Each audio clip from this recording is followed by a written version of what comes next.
octobre dernier, j'ai Vas-y. sombré jusqu'à ne plus avoir le contrôle de mon corps. La fatigue me rongeait chaque jour. Un soir, je suis avec une copine dans un appart parisien. On prend quelques verres, puis une bouteille et demie de rosé. À chaque cigarette, je savourais. Je croyais passer un bon moment, mais une fois couchée, impossible d'arrêter de pleurer. Je me lève et je m'écroule. Je me cogne la tête contre une chaise. Je me traîne jusqu'aux toilettes. Je vomis, ma tête tourne. Mon corps ne me répond plus.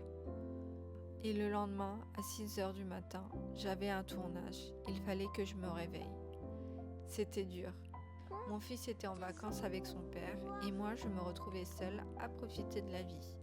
Mais j'avais une intuition tellement forte qu'on m'avait trahi.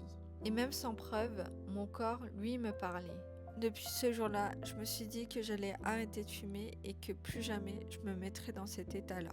La solitude me pesait, je ne savais pas qui appeler pour aller mieux.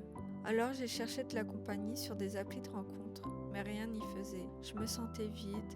Les jours passaient, ma santé se dégradait. Je n'avais plus envie de travailler, plus de contrat. Il ne me restait que moi, seule et malade. Je ne comprenais pas pourquoi je ne guérissais pas alors que d'habitude je mets 3 jours maximum, mais là, 2 mois, c'était long. Je vais consulter, on me dit que j'ai attrapé des virus, comme tout le monde.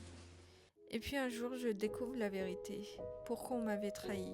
Et là, soulagement, mon corps reprend ses esprits, comme si j'étais enfin libérée de mes fausses croyances. Je réalise alors que mon corps m'avait parlé tout ce temps, mais je refusais de l'écouter. Et ce jour-là, j'ai décidé de prendre soin de moi. Je me suis demandé qu'est-ce que tu veux vraiment faire de ta vie? Et la réponse, c'est que je veux devenir réalisatrice. Je sais qu'aujourd'hui, je n'ai pas toutes les compétences, mais j'ai vraiment envie de réussir. J'ai envie d'apprendre, j'ai envie de reprendre confiance en moi. Alors j'ai repris la danse, ce sport que j'avais arrêté à 16 ans, alors que j'en rêvais tous les jours. Je me suis promis de faire du stylisme, de prendre soin de mon fils, et surtout, j'ai décidé d'investir en moi. La dépression pour moi, c'est le langage du corps qui crie à l'aide. C'est un message pour changer de vie, changer d'environnement. Si tu aimes la vie, donne-toi les moyens de t'en sortir, car promis, tu n'as encore rien vu. Le monde est grand, sachez que je m'en voulais d'aller si mal.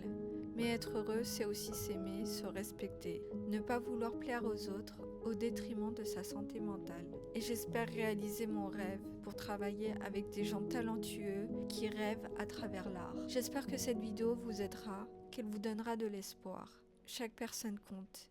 La meilleure chose à faire quand ça va mal, c'est de partir et de toquer à une autre porte, une porte qui s'ouvrira pour qui vous êtes vraiment. On est tous différents et c'est ce qui fait la beauté de la vie. Prenez soin de vous.